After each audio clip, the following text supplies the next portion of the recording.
The best part of Aura Bora for some folks is what you just described of, hey, this is not upsetting my gut. I don't get this soda-ish, bite when I drink it.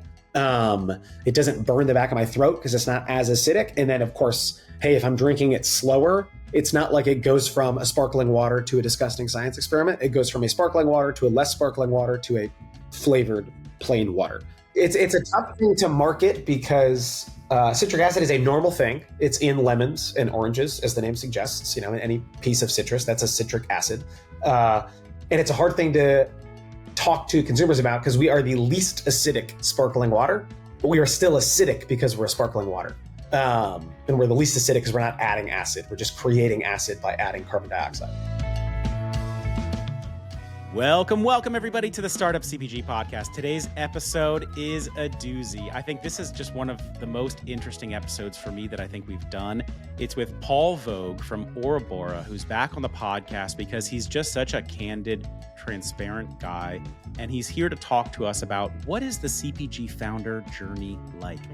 What is your stress level going to be like? Your excitement level? What are the tasks at different stages of the business that you're going to have to get good at? And just what's your life going to be like if you go down this path? So thank you so much, Paul, for bringing us all of these nuggets of wisdom. It really put into perspective for me why I decided to pursue CPG. I hope you get as much out of it as I did. Enjoy. Hello, friends. As you know, the Startup CPG podcast recently became a top 0.5% world podcast, thanks largely to your reviews. I wanted to read some here. Jake from Phila Manila says, we take all sorts of topics that could be complex and make them into understandable nuggets through casual and fun discussion. Thank you. We heard from Hamdan that this podcast helps him avoid paying the dummy tax being new to CPG. That's awesome. And then lastly, we heard from another brand that's called Dirty Virgin. It's a virgin cocktail company that this podcast has been really helpful for them, and they'd recommend to anyone starting in the industry. Please pass it along. And if you can leave a review, please shout out your brand and I will try to read it here. Thank you. All right, Paul. So I recently went on a walk with a very early stage founder, and the conversation kept coming back to her saying like, hey, what I want for my life is to be running this brand. Here are the reasons I think people should buy it. I care about it a lot in the mission. I want to fundraise and make it work well. I want to be able to earn a good living and have this just be what I do. I want to, make a good living. My salary used to be $200K at my last job, and, I want a good lifestyle. And we know it's possible, right? People have done that and much more. And I actually personally believe even if you can only make a fraction of that, but get to do this, get to do a startup that's yours and it's so amazing and fun. But at the same time, I want her and all founders to kind of know at the beginning what they're signing up for and what is actually going to come next. Almost like a what to expect when you're expecting for CPG founders. So when you go all in and if you do this thing, what is your life about to be like for the next few years?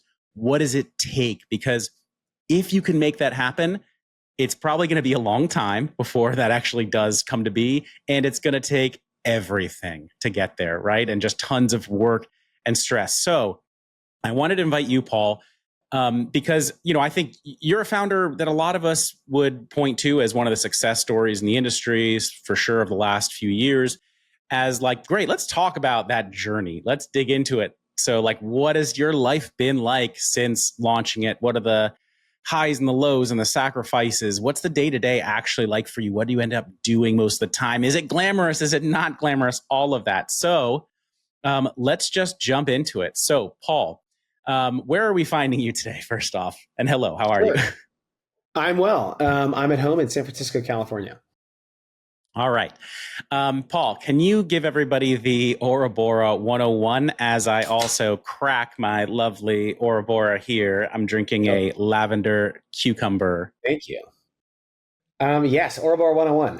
5.5 years ago, I was working in a kind of classic office building with a fully stocked pantry area. And we had a lot of distinctive, disruptive brands to snack on or to consume throughout the day. We had Kettle potato chips and Jenny's ice cream and Justin's peanut butter and Sir Kensington's mustard. And I found it was kind of odd that our office had LaCroix sparkling water. And it was the item that was most consumed, but also the item that was least enjoyed. So it felt like, gosh, why doesn't someone make a craft? I was one of those consumers drinking it, not really enjoying it. So that resonates. Yeah. And I think there's not a lot of things you naturally consume more than one of in a day. The average sparkling water consumer is actually having more than one can per day. That's not the extreme user. The extreme user like me is having like 8 cans a day, but the average is having 2 or 3. So it felt like, okay, this could be great. If we could just create a craft version of this, could we draft off of a lot of the success of, other categories where they did a similar thing, different ingredients, different flavors, a more modern brand, and give consumers, a lot more for more money, of course, but hopefully a lot more for the consumer that's willing to pay for it. So that was the idea on Aura Bora. It's a craft sparkling water. We say made with herbs, fruits, and flowers. So think what Sierra Nevada or Sam Adams did to beer many, many years ago. We are trying to do to sparkling water. And of course, we have some nice trends we're drafting off of. People are drinking less soda, less diet soda, less alcohol, and a lot of that volume is going to sparkling water. So that is the quick 101 on Aura Bora. Thank you. And I think you do have to credit some of that probably to LaCroix and like others like it who in those earlier stages, I feel like I worked at a food tech company. We had LaCroix in the office and people were choosing it over soda and other, kinds of like maybe quote unquote unhealthier options. So bringing people into that space where they're interested in delicious sparkling water. So, and what do you tell people about the difference, let's say, in just taste, like consumer experience drinking a LaCroix versus an Aura Bora? And I can tell you, like right now, I have not had a LaCroix in a long time, but when I'm drinking this Aura Bora, for me, it's the aftertaste, I think probably is going to be the main difference where I just don't get it really with yours. It's like a fresh floral taste and it's floaty. And then at the end, it just lovely, in a nice way dissipates and not like a little, I would say, aftertaste bite that I might get with a LaCroix. What do you think? Yeah, well said. No, the word bite is a word I use often. So most sparkling waters, LaCroix included, use citric acid to make the product more acidic. And they're able to not list this on the label because citric acid is one of those ingredients that is in a lot of things we consume, your toothpaste, some of the snacks you eat. And it is listed often as a preservative of taste, or sometimes a processing aid. In either of those things by US, FDA law, you don't have to list it in the ingredient panel if it's actually not intended as something that a consumer will experience. Now, the truth is you do experience it. You experience it the way you just said, where it gives you a very acidic bite at the end of drinking sparkling water, usually at the back of the throat. The negative that we've all experienced is, hey, if you leave a can of conventional sparkling water in your car and come back a couple hours later, like you would never touch that can because hey, that's now not plain water. That's not just flavored still water. That's now a different substance. It's kind of a science experiment. What you're tasting there is citric acid. It gets a little bit muddied by the carbonation, which is also an acidic thing. Your carbonic acid is what's created when you add CO2 to H2O. The best part of Aura Bora for some folks is what you just described of, hey, this is not upsetting my gut. I don't get this soda-ish, bite when I drink it. It doesn't burn the back of my throat because it's not as acidic. And then of course, hey, if I'm drinking it slower, it's not like it goes from a sparkling water to a disgusting science experiment. It goes from a sparkling water to a less sparkling water to a flavored plain water. So anyway. That is super interesting, Paul. I've never actually had anyone explain that to me, but it kind of makes sense because I would like drink it and then I don't know, I would feel a little queasy if I had a bunch of them, but I didn't really know why. And people are always like, oh, it's like natural flavors, like you don't know, but actually it makes a lot more sense that it would be citric acid. It would be a stomach feeling where I was like, I don't know what's going on. I feel like maybe I just shouldn't be drinking a lot of this. But that's just my experience. Maybe not everybody would feel it that way, but that is super interesting to hear. Okay, it's a tough thing to market because citric acid is a normal thing. It's in lemons and oranges, as the name suggests. In any piece of citrus, that's a citric acid. And it's a hard thing to talk to consumers about because we are the least acidic sparkling water, but we are still acidic because we're sparkling water. And we're the least acidic because we're not adding acid. We're just creating acid by adding carbon dioxide. Right. And citric acid is the ingredient that caused a lot of lawsuits and all of that for the beverage companies that said they aren't using preservatives on the label, but had citric acid in it. So then basically there was that big Celsius lawsuit a year or two ago around that topic specifically. Yep. Okay. So Paul, again, me, most of the people I know, they would look at Paul and be like, wow, Paul's killing it. Aura Bora's killing it. Like he must be living the good life. Can you first just tell me the timeline, just a quick summary? Like, when did you start? Where are you at now? What was the march on door count? Sure. We started in the spring of 2019 and sold our first can in the fall of 2019, actually 5 years ago in a month, in the middle of November of 2019. So we ended the year 2019 in 2 stores. We ended the year 2020 in 700 stores. We ended the year 2021 in 2,500 stores. We ended the year 2022 in about 5,000 stores. Ended 2023 in 7,000 stores, and we'll end 2024 in about 10,000 stores. So hooray, that's awesome. All right. Yeah, just to your earlier comment of, hey, we'd say Aura Bora is a huge success and living the good life. No, we are not a profitable company, nor are a lot of beverages at this size. Certainly not living the good life. I still make a lot less at Aura Bora than I would make elsewhere, just in terms of salary, and we have not returned $1 to investors. So I think, to your comment about the friend you're on the walk with, it is really good to define goals. I think people say, hey, I'm going to get into CPG, and for some people, that is, hey, I'm trying to build a $1 billion company that one day Pepsi will buy, the way Siete just exited. For other people, it might be, hey, I make this product and I want to sell it to 10 or 20 grocery stores in my town. And generally, the latter you can do profitably almost immediately, and the former you probably can't do profitably for many, many years. But it is kind of good to have a goal. If your goal is to, it sounds like your friend, the good news for her is she immediately said, hey, I want to make $200,000 a year. That's a good goal. I'll say there are some founder CEOs I know that make more than $200,000 a year, but generally they have, raised at least $20 million. And as a result, that means they've probably sold at least 50 million units. They probably have at least a 40% fully loaded gross margin. They're probably very close to profitability as a percent of net revenue. So there's a lot of things that have to be true for that to be the case. But definitively, no, would not say I'm, quote, living the good life, nor, quote, a big success. Certainly, I hope on the pathway to both of those things, but it's a long, long, long pathway. That is for sure. Well, thank you. And I really appreciate you just being so transparent about all of that, because that's huge store growth, right? To like during the pandemic, just be absolutely exploding in categories like beverage that are so hard. And before we kind of jump more into just the day to day of this stuff, like what are the main challenges of getting profitable in beverage, right? Because like, okay, someone would look at this and be like, it's water, and like you have a nice price point. But what would you say are like maybe the top couple areas that are really making it hard for you to get to profitability? Sure. I would say for most beverages, and I'm specifically saying beverages, if you're listening to this podcast and you don't have a beverage, you can translate to what I'm saying. For most low price, high weight categories, that even if they are fast moving consumer categories, if there is a infrastructure that conglomerates have created to get to the shelf, it will by definition make it hard for you to compete with them. And I'll give an example. When I say beverage, you probably think Coke, Pepsi, Dr. Pepper, Keurig, Nestle. Those 4 large conglomerates distribute on trucks that they own. They manufacture in facilities that they own. As a result, they are running wildly profitable beverage companies. And you can just listen to all 4 of those companies, quarterly earnings reports if you want to hear just how profitable they are.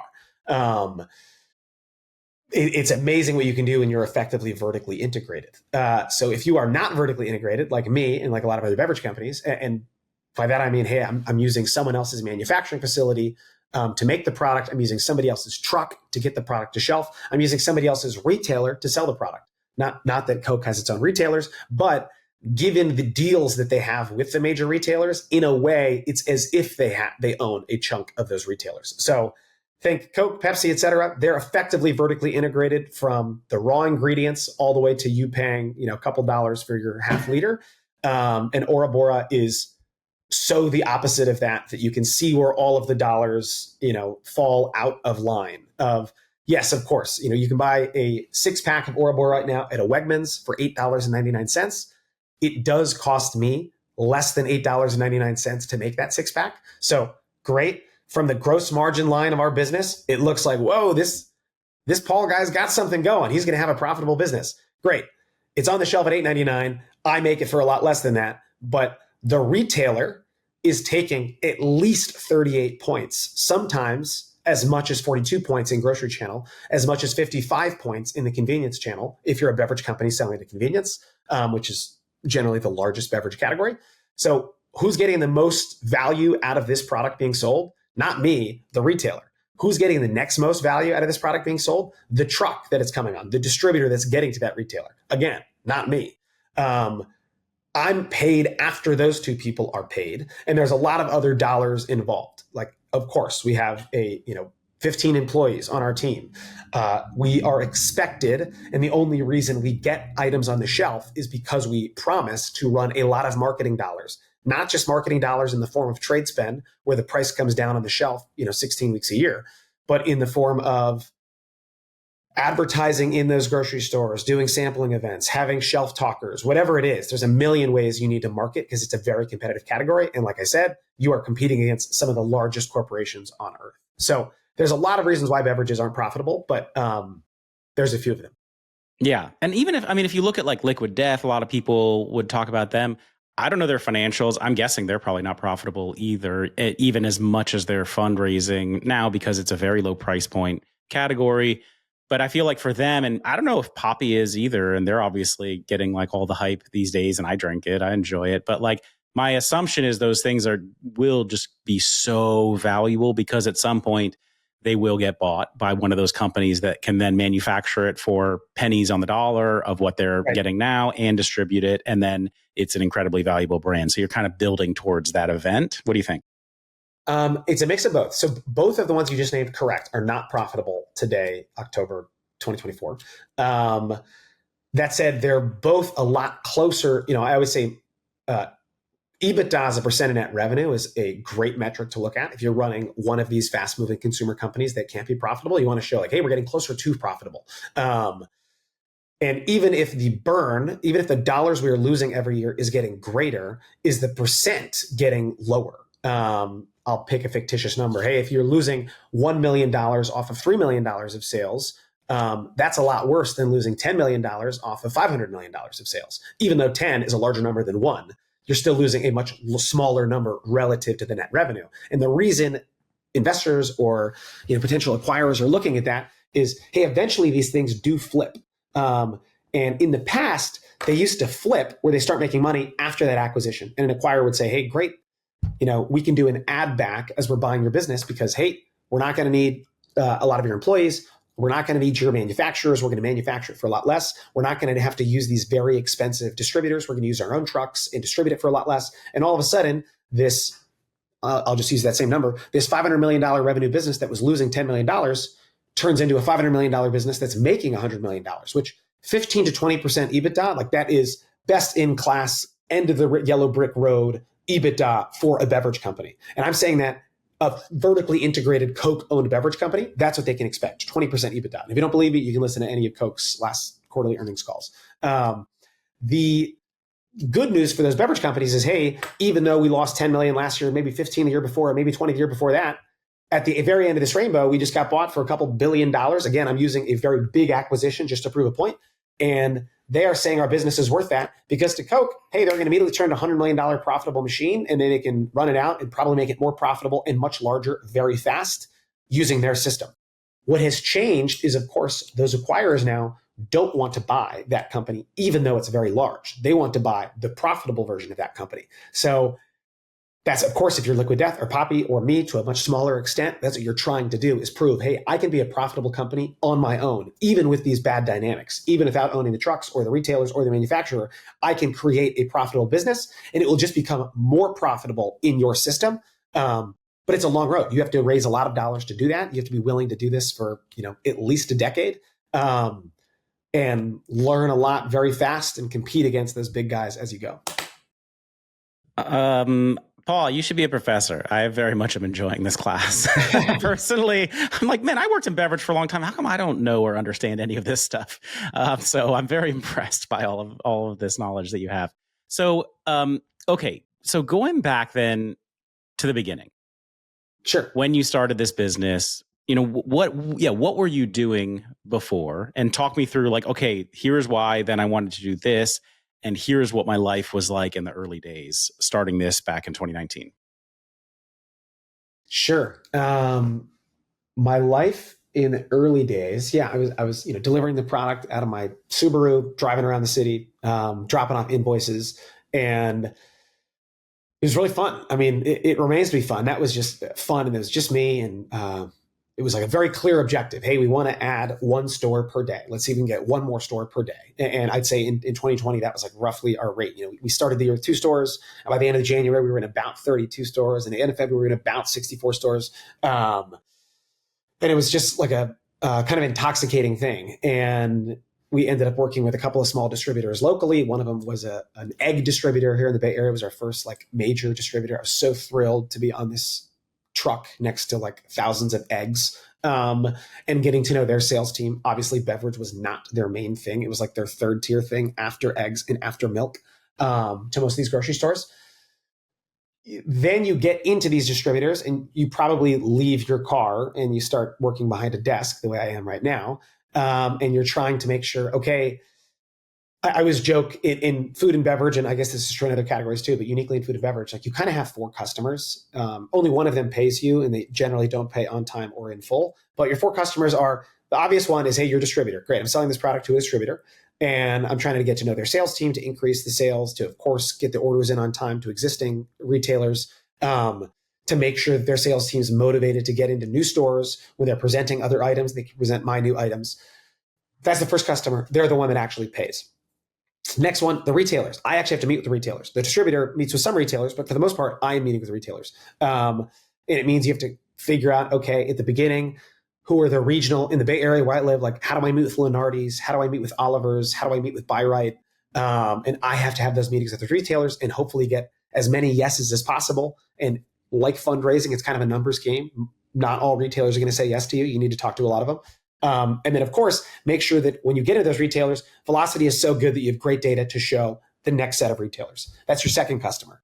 Third customer, the consumers. Again, the retailer's not paying me. The distributor pays me. The consumer's not paying me. They pay the retailer. I need to make sure consumers know about my product. It ends up on a set. The average number of sparkling water brands on a set that we are on is 23. There are 22 other sparkling water brands in the category for us. It's a very, very large category, which is why there are so many brands. But it does mean we're not just competing against LaCroix, which I've already referenced. There's an interesting dynamic in sparkling water where, of course, there are brands owned by Coke, Pepsi, Nestle, Dr. Pepper, Keurig, which are the 4 big conglomerates. There are also independent brands. LaCroix is an independent brand, publicly traded as National Beverage Co. Sparkling Ice is an independent brand, and they actually sell more sparkling water than any of those companies I just named. Owned by Nestle, San Pellegrino, and Perrier. They're these big multi-century old imports. So there's just a lot of big sharks in this sea. And you're trying to get consumers to notice you over their buying habits for maybe 50 years, and to give you a try. Paul, when you decided to do this at the beginning, like, were you thinking about your opportunity cost when you're creating this business and starting to do it? And how are you funding the business at this point? Like, you deciding to go with this entrepreneurial venture, not having a job, not, getting paid much by those distributors. I mean, when you're in just a couple stores, there's not much to in revenue at that point. I didn't know any of this. So I read 2 books. One was Mark Rampola's book about starting Zico Coconut Water, and one was Seth Goldman's book about starting Honest Tea. And if you want to pick between one of those 2, the Honest Tea one is a comic book, so you can knock it out in an afternoon. No, I didn't think about opportunity cost. I was dumb. I was 24 years old. I liked the sparkling waters. I was making it home in my soda stream, as did some friends, and I thought this would be interesting. I wish I had, if I had thought a lot more, and it sounds like if you're a listener of this podcast, you're already thinking more than I was thinking. You're probably well more prepared than I was. So no, I made no money. I'm grateful that I'm married to an amazing woman that was making money, which allowed me to do this. She was also, working on Aura Bora in the weekends and after work, and packing boxes and designing our labels and doing a lot of other things for free. So there's a couple different ways Maddie helped, but no, I made no money. Huge opportunity cost. I was making good money before then. To the fundraise question, that's maybe the first thing I'd say is what to expect, and you're expecting to your opening of this podcast is you're going to have to spend a lot of time fundraising. That's probably the first thing I was surprised by. I would have guessed, and some of this is unique to beverage, but it's true in all consumer categories. There is, even if you have a very high margin item, let's pretend you're in personal care and you have 80 points of gross margin, you still have a cash flow problem where you have to manufacture a product in advance and sell it and get paid by a distributor, not in advance. So, a good cash flow hole would be like 90 days. Most people are closer to 180 days. So you need to be fundraising. And for me, I spent way more than half of my time fundraising for this business. And if you had asked me in 2019 what I anticipated, I would have said 10%, maybe 8%. You said spend or spent? Spend. Currently, 50% of your time fundraising. I am almost always, even if we are not actively in a fundraise, I am working on the metrics for the next fundraise, for sure. Yes. Wow. All right. Respect. So probably my least favorite part of any business would be the fundraising. Yeah. And they don't make it easy for you. I don't know why, but I feel like VCs have this tendency where they just want to like summon you places. If you want to talk to them, you need to like go show up to the coffee house near their kid's school and between 1 and 1:12 p.m. or something. They've got a lot of the power. So, for sure. Okay. So if you were looking back at it, like, okay, I had this job, I was making good living. Would you have done it exactly the same way at that point of like, okay, let me just go all in on this right at the beginning?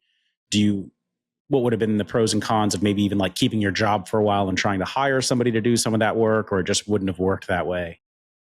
I don't think that part, I don't think that's possible. I've had a lot of people ask me that of like, hey, I've got this awesome product. We're selling it to some stores. Maybe I'm going to hire a salesperson and I'll stay working in my job. I don't think that's possible. And I'd also say, this is going to sound like a bold, maybe even annoying statement, but I'll say it anyway. If you don't like the idea of meeting independent store owners and selling them your product, don't do this. If you are doing this to make money, don't do this. And those two should eliminate a lot of people trying to do this, because if instead you're saying, hey, I want to make money, great. There is an SBA 7 loan that you can get from the United States government. There are cash flowing businesses all around you. The laundromat that you go to is a cash flowing business. Go buy one of those businesses and you can make money and spend the same amount of time and energy I have put into this CPG business and a lot of other people put into their CPG businesses. And almost certainly you will have real, tangible cash flow that you yourself can pay yourself with. And you can pay off that loan and you will own 100% of a cash flowing laundromat rather than 10% of a money losing CPG venture for a very long time. Now, obviously that works. Okay. So what's the right reason to do it then? Because I would say, like, I talk to a lot of founders who say, oh, I always wanted to revolutionize the way that people would, drink water. You're like, okay, like, I mean, maybe it's not just to make money, but but there's got to be more to it than that. And you probably didn't start out exactly that way. Like for me, it was fun. And I do love the sales process, and it's like competitive and high energy. And I could sell or demo all day and never get tired of that. But what do you think are the right reasons? I always say in life, and this is not just a CPG, if you think less about what will be on the business card and more about what the tasks involved in that title are, that's probably a good indicator. So I'll say at Aura Bora, whenever we are hiring anybody, if someone mentions the word title more than once, no job, we're done. And that might be a mean thing to say, but if you are more worried about what the job seems like than what the job entails, there's a mismatch here. We're misaligned. Whereas if you just love marketing and you love the tasks involved in marketing, absolutely, you can come be our head of marketing. If you like the idea of being our head of marketing and you haven't actually mentioned the tasks involved, but you just like the idea of it, well, then we have a mismatch. So I'm saying the same thing. Hey, if you want to be a founder and CEO of a beverage company, snack company, sunscreen company, whatever it is, you probably won't enjoy it that much. If you like the idea of course, creating something and seeing it exist in the world, and you're attracted to the creative part of this process, and that sounds fulfilling to you, absolutely. There will be, of course, a lot of difficult days and a lot of difficult dynamics, whether it's fundraising or selling or operations or trucks going missing. It will not always be a fulfilling thing, but the fulfilling piece of creating something from nothing If that's what's attractive to you, then great. This is an amazing place to channel that creativity. But, I think that's pretty clear. If instead you think, oh, it's amazing, I've got this 80% gross margin product, it's going to be really easy to build it very fast and make it very big and very profitable. I think you're just in for a really rude awakening. Okay. That's very helpful. And I think that's exactly why I wanted to have you here to talk through that so everybody could understand that part of it. Yeah. So if we just, let's consider two different personal metrics, excitement and stress. What was your excitement and stress that first year? And then how did that change, let's say the second full year when you were kind of, from going from like 2 stores to 700 to 2,500 stores, how did excitement and stress, I would say, morph during that time? It's a good way of thinking about it. Yeah, I'd say in the first couple of years, 2020, 2021, what was most exciting was seeing consumer reactions to the product. And just by nature of us just launching, those were the first consumers trying the product. The very first trade show we did at the end of October in 2019, it was really fun of, hey, the only people who've tried this so far are my friends and family or friends of my friends and family. And now totally random buyers are trying it. And that first week, a buyer from Whole Foods tried it. That was so exciting. So there's consumer reactions or retailer consumer reactions. That was certainly the most exciting thing of the first couple of years. The most stress of those first couple of years was, hey, I've got a totally unknown number of sales coming in the next month, and I need to have a very known number of cans. You can't go to a manufacturer and say, hey, I want to manufacture around this amount, depending on how sales come in. So you end up just needing to say, I'm going to make 30,000 cans and hope to sell 30,000 cans in the next 3 months. And then I'm going to make 50,000 cans and hope to sell 50,000 the next. And you're constantly doing this balance of supply and demand. So that was the stressor of those first couple of years. I would say that morphed into not that I don't get excited by consumer reactions and not that I don't feel stressed by our manufacturing, but they're both just not these days, that's not the thing I'm most excited or most stressed about. These days, there's a similar dynamic of the stress is always, did we forecast correctly? Do we have enough cash? Did we raise enough money? Are we in the process of raising money? And kind of a lot of back of house, hey, we need to get money into this business. And some of it we're spending on marketing, some of it we're spending on manufacturing, some of it we're spending on people. We need to make sure we got all of those numbers correct. And same thing, you are guessing. You're guessing to a lesser extent than you were in the first couple of years, but you're still guessing. So that's always the biggest stressor is, hey, did we fundraise enough? Are we fundraising again? Will this retailer that we thought would say yes, say yes? Did they say yes, but it's more stores than we thought? And now we're all out of cans. It's kind of the same problems, but just larger. Those are definitely the stress. And I'd say now the most exciting part is probably as stupid as this, or not stupid, as kind of as not fun as this sounds, is big macro data reports are now the most exciting thing of running this business of, hey, we launched this new raspberry vanilla SKU in 300 doors. How is it, resonating with consumers relative to our other SKUs? And that's not something I ever thought about in 2021. And it's now the thing I think most about in 2024. We'll be right back. Is your CPG business taking off? You can easily check off the EDI capable box as you break into retail.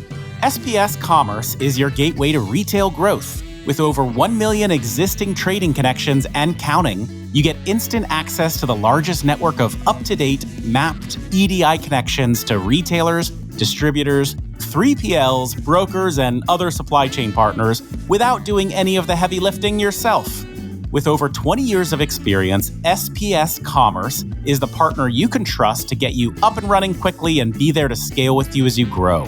Plus, their team of experts is available 24/7 for support, ensuring you have everything you need. Visit spscommerce.com today to book a demo or learn more. And now, back to the show. It's super interesting. Also, I was talking to one of our partners that helps get expiry and short dated product to people in need, and I was explaining to them why brands consistently have extra inventory. And I was like, yeah, a lot of it's about the forecasting process, because the fundamental thing in our business is the cost of underage, which is not having enough inventory, is much greater than the cost of overage, which is having too much, because that's a cash problem. You're going to have to pay for it. If you don't have enough inventory, you are effed, because the retailer, they might never work with you again. You're going to be living in hell. They're not going to trust you, right? Right. Totally. Totally. Yeah. It's a lot easier to have too much inventory and find somewhere to sell it, or as you get larger, somehow to finance it. So you're getting paid on behalf of that inventory. But yeah, if you short a Walmart order, like congrats, the largest retailer in America now will never buy your product. So I wonder, can you remember just a few specific days, weeks, months that were incredibly hard for you, where the stress level was the highest, and what caused it? And I will say, for me, the things that usually caused that were there was some horrible operational problem that really can make your life hell for a while, or it's just some account that you worked so hard on and then just ended up not getting. Those probably, for me, those were the big two, and then some stuff that's just totally out of your control. Yeah, I've got two of those. And I'll say, as long as we're continuing to focus on like people that are kind of thinking about, starting or commercializing a product they make in their kitchen right now, for some reason, and I'm not sure why, but oftentimes consumer products is, or CPG in particular, is kind of like equated to technology. And I think some people think, oh, it's just the opposite. In technology, you spend a lot of time on R&D, or a lot of money on R&D, and then you have this product and you get to go sell. And CPG is kind of the opposite of like, hey, you don't spend as much money on R&D, but you spend a lot of money on the selling, and then you sell. The difference is when you are selling a line of code, because you have a software as a service product, it is literally the exact same line of code that you sold to the last customer. When you are selling a new can of sparkling water, it is literally a different can of sparkling water. And even though it seems pretty similar, it's a different smelted aluminum, it's from a different lavender flower, and it's a different product every time. And as a result, manufacturing anything that is going to be different each individual time that you make it, there are so much room for error. And to your point, Daniel, like a lot less is in your hands than you think. I'll give one example of, there was about it's probably like a 400-day period, a year and a half or so, where I did not take a day off, not a Saturday, not a Sunday, missing friends' weddings, just at home, stressed, trying to make this business work. And I thought, like, scheduled a good time for myself, my wife, Maddie, to leave the country. We were going on a trip to Europe and using our airline miles finally. And the first Monday I was going to be off, I got a text at probably 8:00 Pacific time, and it was like afternoon there. And we were hiking. So there was, I wasn't getting the images that followed this text. It was clearly a picture and then a message, but the picture was loading.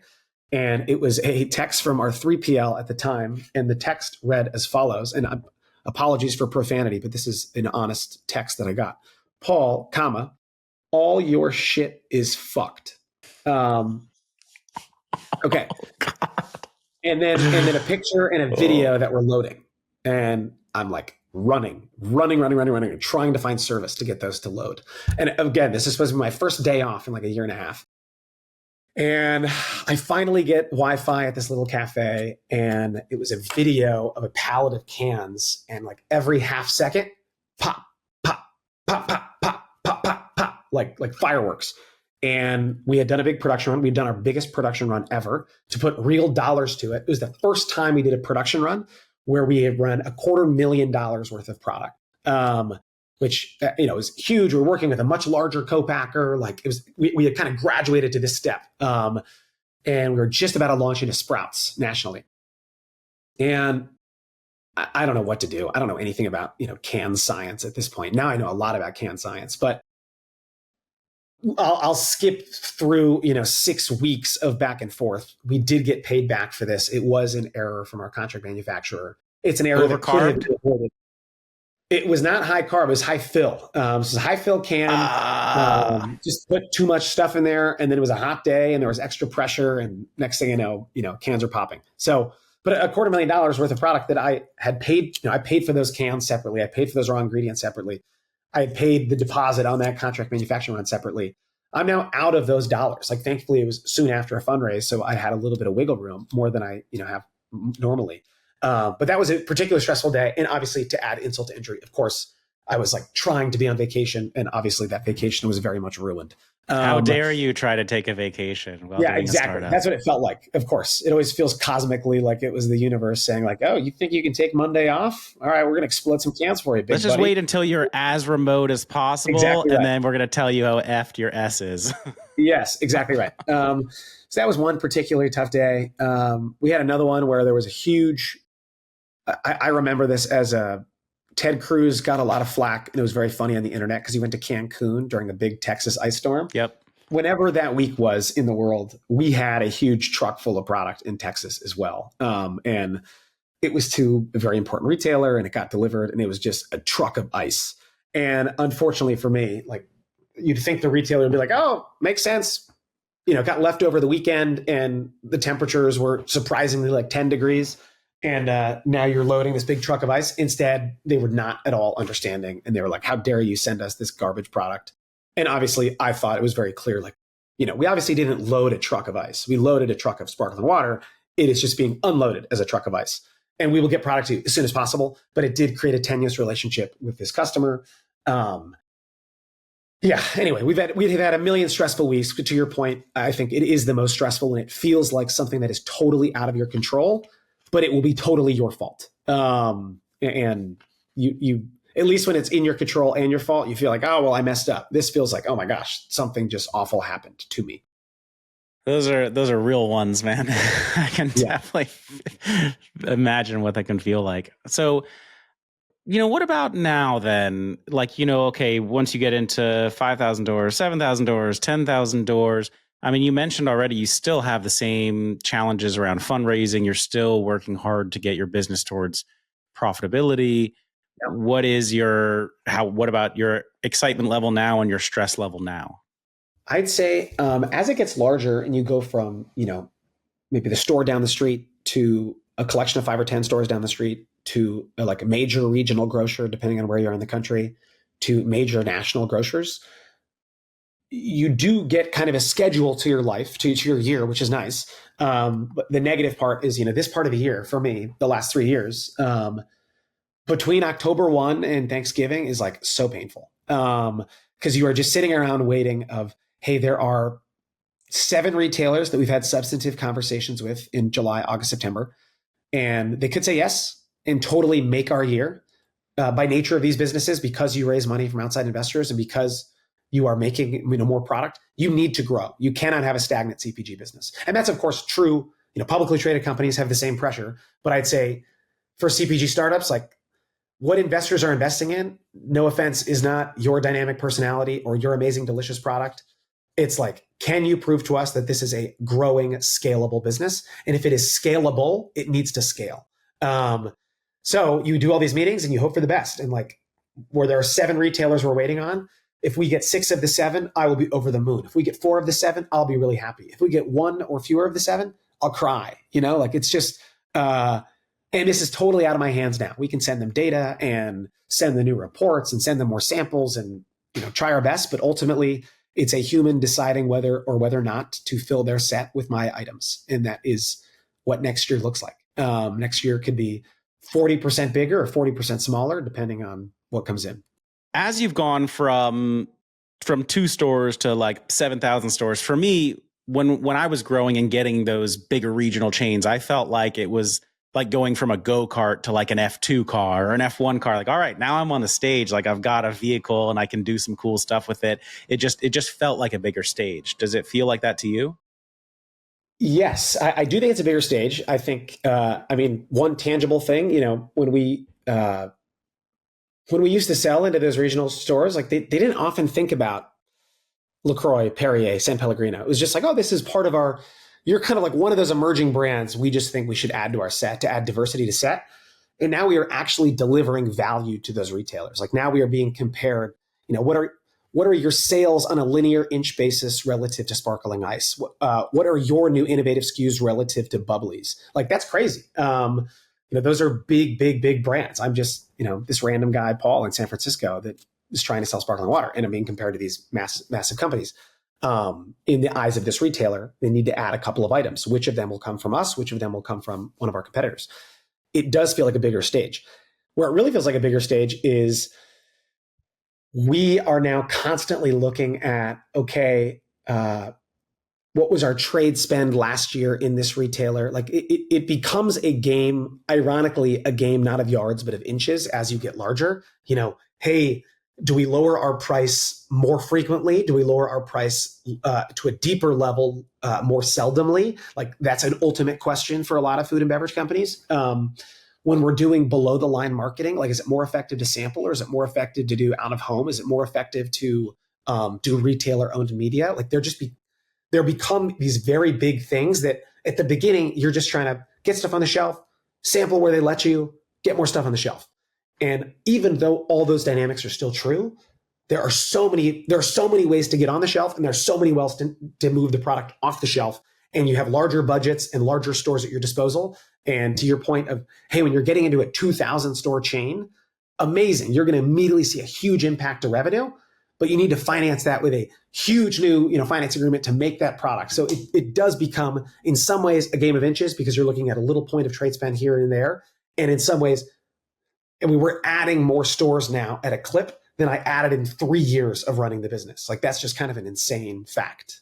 So how hard has that transition been for you from being Paul, the guy who's driving around and selling into indie store retailers and has all the energy to do that, to Paul, the guy who really needs to go deep on data analyses and analyze linear inches on facings and decide, big strategic decisions around marketing allocation? I know you're a big reader also and, very resourceful, but, has that felt seamless and a buildup of experience over time, or are there parts of it you struggle with?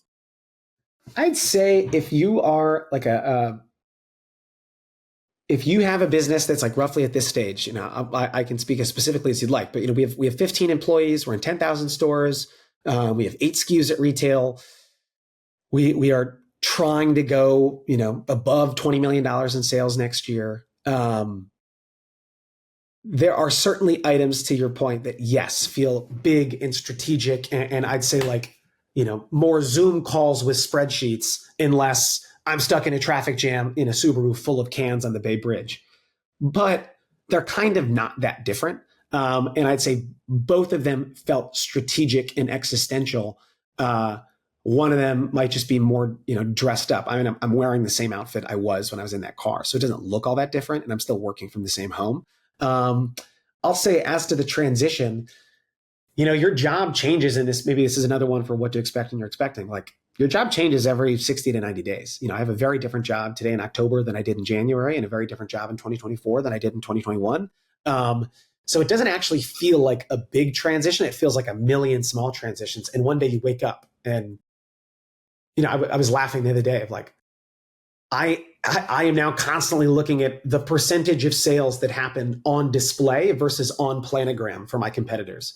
I didn't know that phrase 2 years ago. And now every 4 weeks, it's the first thing I'm looking at when Spins gets released. It's kind of crazy that something can go from something you didn't know to now it's the only thing you're tracking. To your comment about F1, if you just started watching F1 because of that new show that came out a few years ago, you went from not knowing any of the drivers' names to like knowing the drivers' kids' names. That's like kind of crazy that you have that new knowledge. And same thing, I do think, hey, the only way to do this well is if you are willing to constantly realize like, I know nothing relative to what I need to know in this next stage. We hope to sell, significant products, 6-packs to Walmart next year. I've never sold a 6-pack to Walmart. I have no idea what it's like selling multi-packs in the Walmart set. And that might seem like a small thing to learn, but it's a huge thing to learn. There's businesses that do $40 million of sales selling multi-packs to Walmart. So everything you don't know gets larger and larger and larger in terms of the magnitude of it. And I do think if you're not interested in being a lifelong learner, like you have to want to be very creative and to constantly be learning and constantly be humbled as a result of that learning. And frankly, constantly need others' help, whether that help is in the form of money, et cetera, in order to do this well. And if any of those 3 things don't seem interesting to you, same thing, like don't do this. SBA 7 loan, laundromat, cash flow. And that's what I recommend.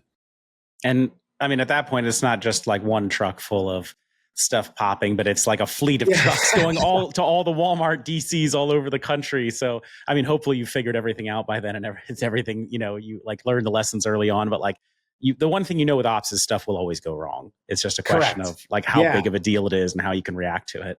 If you are manufacturing or shipping physical goods, like, you are destined for a world of pain. That's for sure.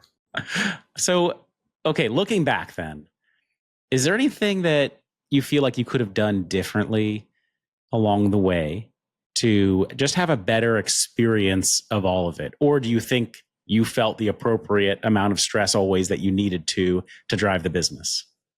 Great question. No, I mean, I'm a very regretful person in general. So I regret, almost everything to some degree. Sometimes I think about a restaurant I was at 3 weeks ago and I think, I should have got a different entree than the one I got. Like, that's like, I do that too. Like, it was so unsatisfying. Damn it. Yes.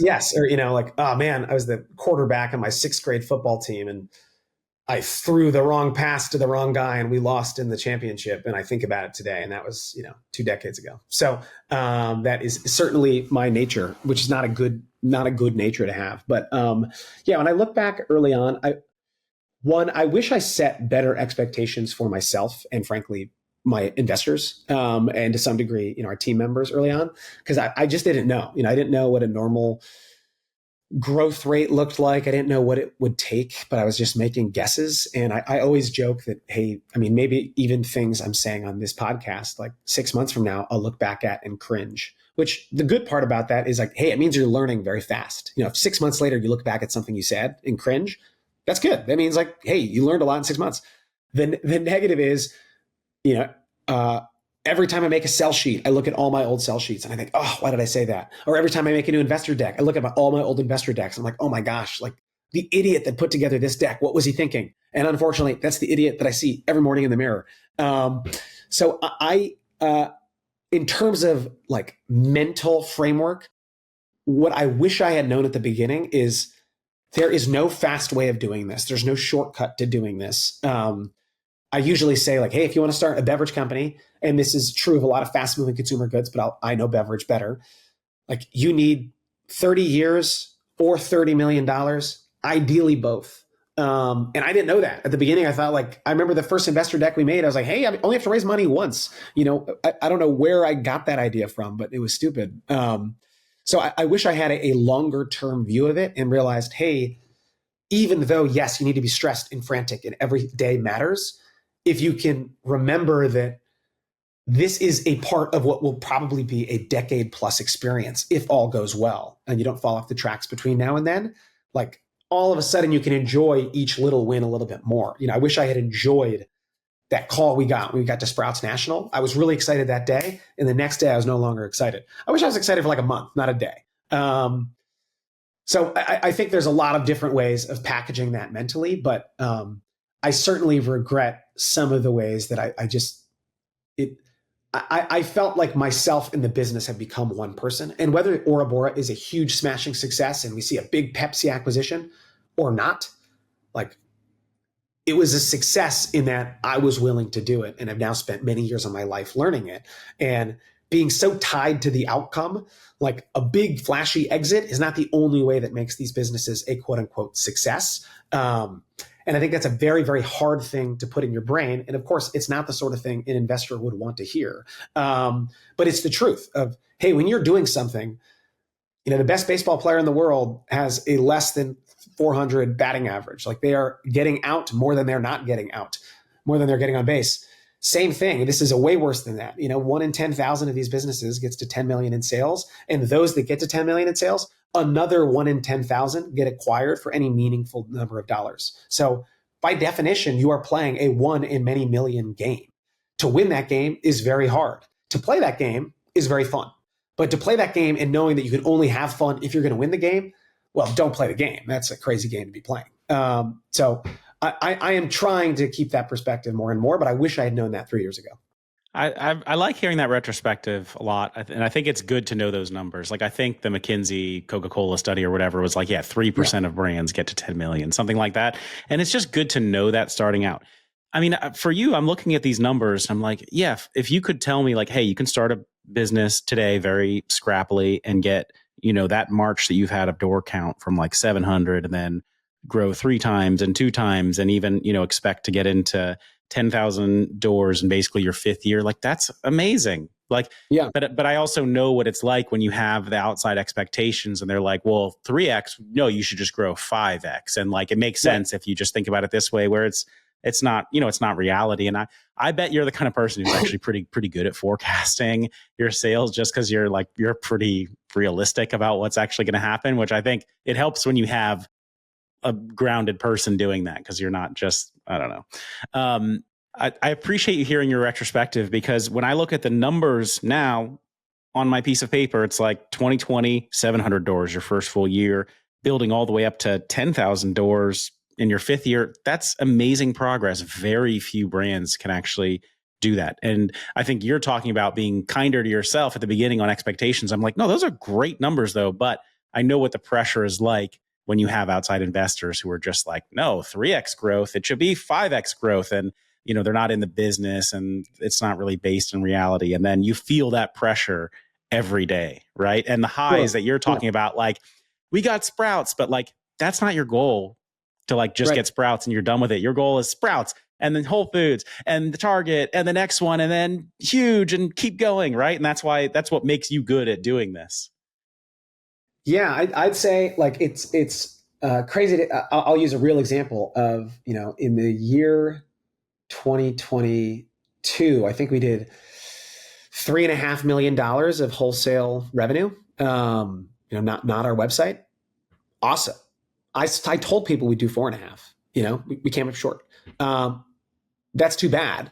And at that time, it feels like such a massive miss. I mean, it is a massive miss, but it's certainly not why I got into this business of like, I want to be right every time. You kind of have to be right because you set these expectations. Or, hey, I think our peppermint watermelon SKU is going to be the best one. No, it's the worst one. We just discontinued it. I was wrong. And there's so many ways I was wrong. And I of course, hate the feeling of misleading people, and not intentionally, of course, but I just hate that feeling. But I also hate the feeling of having myself on this hamster wheel of feeling like, oh man, if I don't get all of these things perfectly right, then it was just a bad month, bad quarter, bad year, bad week. And I wish I could be like, hey, you know what? I'm going to get some of them right. I'm going to get most of them wrong by definition. And you just hope that the impactful ones you got right are right enough that the impactful ones you got wrong don't sink the whole ship. But even if it does sink the whole ship, and this last couple of years, I feel like every week I hear about a business that's going out of business. It's a really hard game. Like it's not at all an indicator of, oh, that founder messed up or that product's no good. Amazing products and amazing founders don't succeed. And you know what? Oftentimes awful products do succeed. And it's like not a matter of, that's like another what to expect when you're expecting. I think most people get into it thinking, because I have an amazing product, this will be an amazing business. And it's just like a little like saying, because I bought an amazing dog, I will be amazingly wealthy. I'm like, those two are not connected.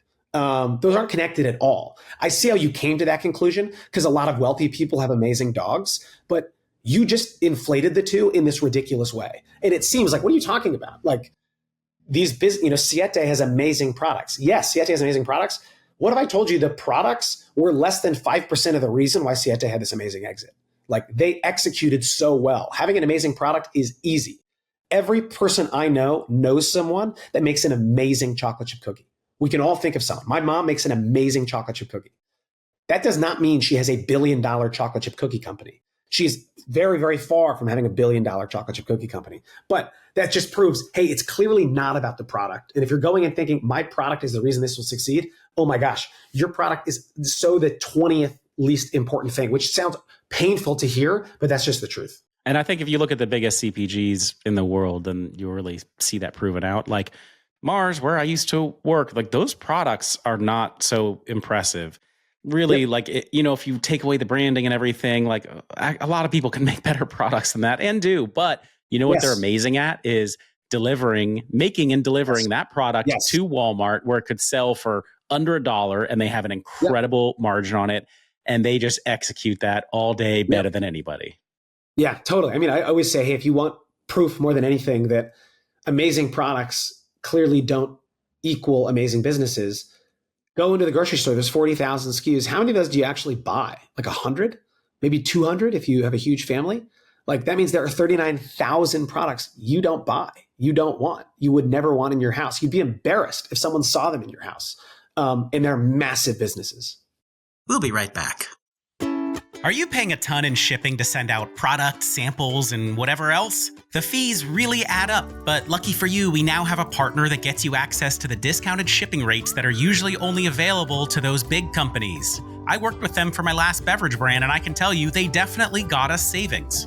Whether you're sending overnight samples, fulfilling e-commerce orders, or even a 40-foot ocean container, our partner, Enterprise Purchasing Group, or EPG, has got you covered. There are a bunch of free benefits you can get by signing up with them. You can get up to an 86% discount on small parcel shipments from UPS, DHL Express, UPS, and more. You get really competitive LTL and FTL rates through UPS. You get discounted spot and fixed ocean rates through Flexport and Maersk. You get exclusive air freights, and you also get preferential terms with supply chain financing. All you need to do is reach out to Francis Agas. His email is francis, Francis, at enterprisepurchasing.com. Mention the Startup CPG discount and take advantage of those savings. Good luck, everybody, and happy shipping. And now, back to the show. So, okay, Paul, I don't only want to give people the doom and gloom, but I really like this perspective of like, all right, this is what it's going to be like so that you can be prepared and just know that this is what it's going to take. And you're still not guaranteed success. But I also believe that I couldn't have done anything else because, okay, my opportunity cost started at like, okay, I went to like a good business school and then I was doing management consulting and I could have just stayed in that and like risen through the ranks and been a partner. And I hated it. Honestly, the learning was good, but like I did not give two shits about any of the stuff that we were doing, like back office cost reduction. It was not fun. It was not fun for me to talk about to people. And then that's where I had the realization of like, well, what's the opposite of this? Like, oh, physical products, like fun stuff that you can touch. And it just, my life became so much more fun and interesting. And then getting on the trajectory of actually getting to like do it myself and be in the driver's seat. That's when I would say my career became one that I was really, really fulfilling to me. Right. And so I always tell those founders like, yeah, I believe even if you aren't going to be one of these massive successes, it's going to be an incredible journey. Even if you have to wrap up after a couple of years and don't get to do it anymore, like getting the learning from that, the journey is exciting. Like you can put your career on a different trajectory for sure if it doesn't go so well, like from where you could have been. But I think there are also just so many benefits to doing it, even if it doesn't work out. What do you think? Yeah, I'd say it is funny, to your point about, hey, to business school and we're working in management consulting. It is true that it is harder to be an entrepreneur when you have higher opportunity cost, and that's just a numbers game. Like I met a corporate lawyer at BevNet in New York 2 years ago, and I have a good sense. I think he probably made somewhere between $400,000 and $500,000 a year, just knowing the firm he worked at and how many years he'd worked there. And he wanted to start this kind of cycling-based energy drink. It's just a lot harder for that guy to start. And to be honest, it might be literally the wrong decision because of his opportunity cost. To your point, on the one hand, yes, maybe he's not enjoying the work. Maybe he doesn't want to be a partner. Maybe, being a lawyer it's a pie eating contest where the prize is more pie. And that's all fine. Do you think, could you say to somebody like that, okay, just take a certain amount of your income and decide to do this on Amazon and hire a good agency, do the branding, pay for the branding, get a good company? I just don't think it's possible. I guess I should say in beverage. There probably are categories it's possible. I won't pretend to know everything, but in beverage, I'd say no, it's just not possible. Or you could invest. Yeah, exactly. I always say to people, like, if it's possible, show me an example. And if you I can't think of one. If you can't find an example of it, it might mean it's not possible. And there is always this problem of, you can read about the Siete acquisition. It's in the newspaper. You can't read about the 1,000 non-Sietes. They're not in the newspaper. I think a better example is like, if you listen to the Halo Top, How I Built This episode of how that guy did it. Yeah, he was a corporate lawyer. And then I think he just basically started taking like time off and doing his job worse. Yeah. I'd have to listen to it again, but I think that's kind of how it went. And then that's right. Maybe took a leave of absence or something and built his business that way while he had the income from it. Yeah, I mean, this guy at BevNet, effectively, he was asking a question not dissimilar from the one you asked at the podcast, where he was like, hey, how soon before you think I'm making what I'm currently making? And I didn't know how to tell him, like, I know like founders and CEOs of beverage businesses that are doing $100 million in sales. And some of them don't make the amount you currently make as a corporate lawyer. So if it's a dollar thing, don't do this, man. So, but just to your comment though, about opportunity costs, like, yes, that does make it different. There is an opportunity cost. It's one that I can't put a dollar figure on. And it all depends in the same way that I said, hey, if you're thinking about getting into CPG, make it clear what your goals are. I have a friend that runs a flan business here in, they say flan. I just Americanized it in the worst way, but they have a flan business here in the Bay Area. She has a wildly profitable flan business. She's in a number of stores. She loves it. She makes it in her kitchen. It's great. She has amazing customers. People that the third year in a row, they want flan for their birthday party. That was her goal. She did it. If she wanted to build $1 billion flan business, it'd look very different. So I'd say in the same way that it's very clear to have goals, there's an opportunity cost to your life. For that guy that I talked to that was a lawyer, or even for you younger Daniel who just graduated from business school, yeah, you could see very clearly how the income grew or the opportunities grew if you became a partner at that firm. But you could also see, like, will I do anything fulfilling? Will I have the feeling of being creative? Will I get what I want out of life? Not in terms of tangible dollars, 401k, but experiences. And I do think that's what I appreciate the most. I'm so grateful for this job. I've had experiences that I just couldn't have even imagined. And some of those experiences are literal of, oh my gosh, I got to go to Walmart headquarters and tell them about our product. That's cool. And some of them are like, I got to have emotional experiences I wouldn't have had otherwise. Yeah. The feeling of watching someone agree with you and say, hey, this thing tastes great. Like, that's a very weird, I can't put a price on that, but I really enjoyed it. It's very satisfying. So I would say it does kind of depend on how do you value a good life. I always say to folks, like, when we're hiring people, the first question I try to ask people in the first interview is, hey, let's just pretend that, you're a reasonably healthy person and you're going to live to 100, just to pick a nice round number.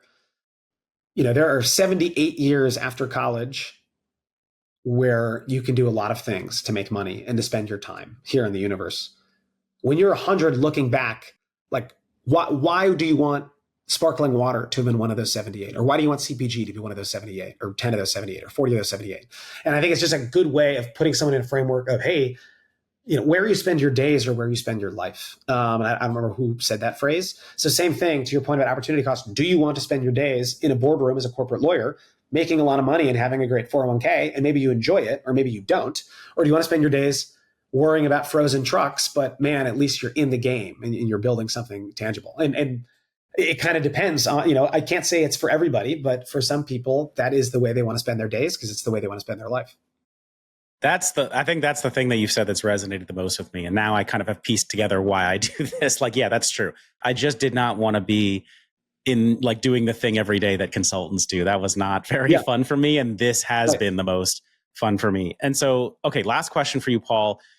You were talking about how it could have been a lot easier for you if you hadn't maybe set such high expectations, which I know you have to do, because I've worked at high growth startups, like trying to get investment from money, and you just give them these kind of ridiculous projections, like, we're going to do this crazy volume and here are all the assumptions that make sense to it. And then you hit a third of it, right? And then like you've raised money at that higher valuation based off these ridiculous projections, which then makes it really difficult to raise the next round. And you have to, like, it's kind of a cycle, right? That, like, a self-permeating cycle you've created for yourself around these projections and the valuations and what you have to raise and then the stress that you have. But like, sometimes you do kind of have to do that to raise the money, right? So do you feel like you actually could have just been reasonable about it all along, or would that have really just impeded your ability to even get checks from? So I don't think that I ever, not ever, that's not true. My first seed round deck, I think, was absurd. Not in what we would say we would do next year, but what we said we would do in 3 years. And I don't think I was purposely misleading anybody. I honestly thought that was the case. I didn't know what I didn't know. And that's actually the biggest scary thing about life is, even today, I don't know what I don't know. How terrifying is that? You could make a 1-second horror movie where that's the only sentence that showed on the screen. You don't know what you don't know. End of the movie. Terrifying.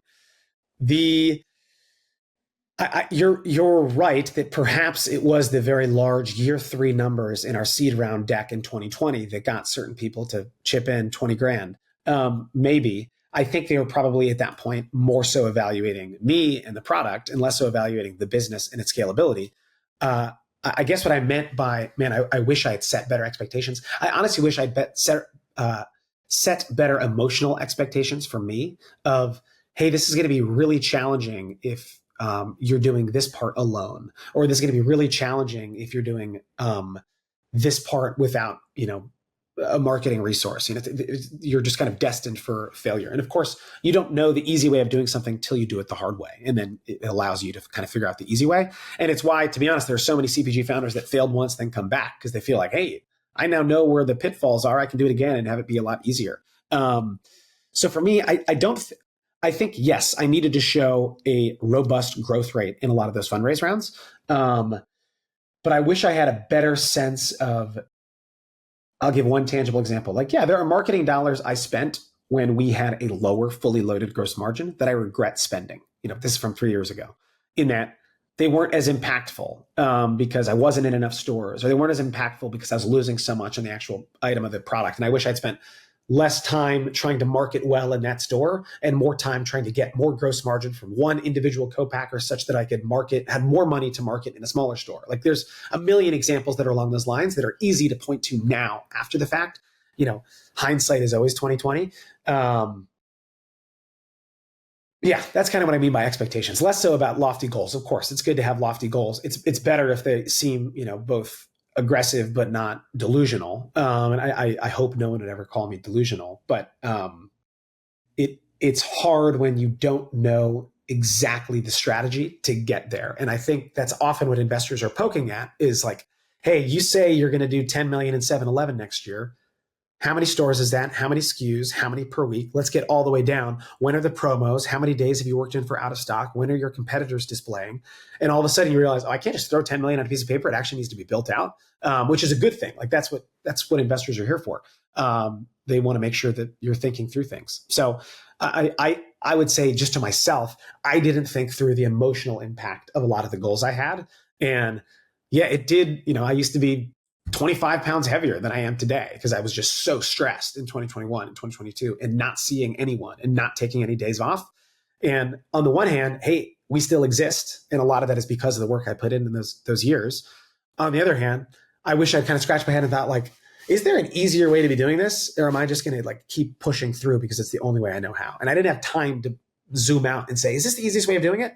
Now I know there were easier ways to do it that wouldn't have taken so many hours. But at the time, I was just doing the thing right in front of me. I gotcha, man. I remember like the whole dad bod thing. I think that we also should have normalized early stage founder bod. You don't so we're all like that. I remember when that photo of Elon came out and everyone was talking about him. That's what an entrepreneur looks like a lot of the time. It's so stressful.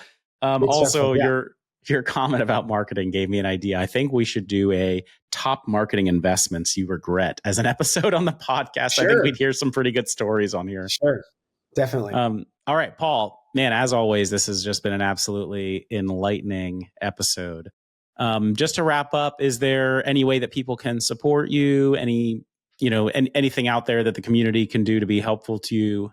Any contacts you need, something you're looking for, or just ways that people can kind of follow along and support Aura Bora? No, I mean, the obvious one, of course, you can buy Aura Bora. We're selling multi-packs at 4 Kroger divisions: QFC, Ralph's, Fry's, King Super.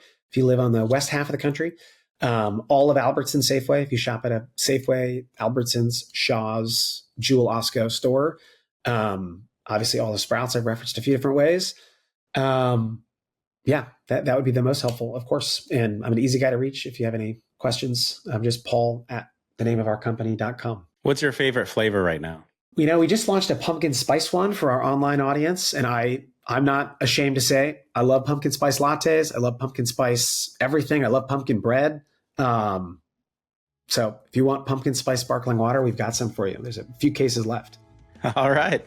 Perfect. Hey, Paul, thank you, man, so much. Really appreciate it. And we'll look forward to having you back on the podcast soon. Thank you, everyone, to listening. I hope you guys got as much out of this as I did.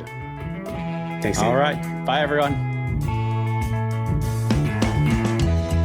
All right, everybody. Thank you so much for listening to our podcast. If you loved it, I would so appreciate it if you could leave us a review. You could do it right now. If you're an Apple Podcast, you can scroll to the bottom of our Startup CPG podcast page and click on Write a Review. Leave your company name in there. I will try to read it out. If you're in Spotify, you can click on About and then the star rating icon. If you are a service provider that would like to appear on the Startup CPG podcast, you can email us at partnerships@startupcpg.com. Lastly, if you found yourself grooving along to the music, it is my band. You can visit our website and listen to more. It is superfantastics.com. Thank you, everybody. See you next time.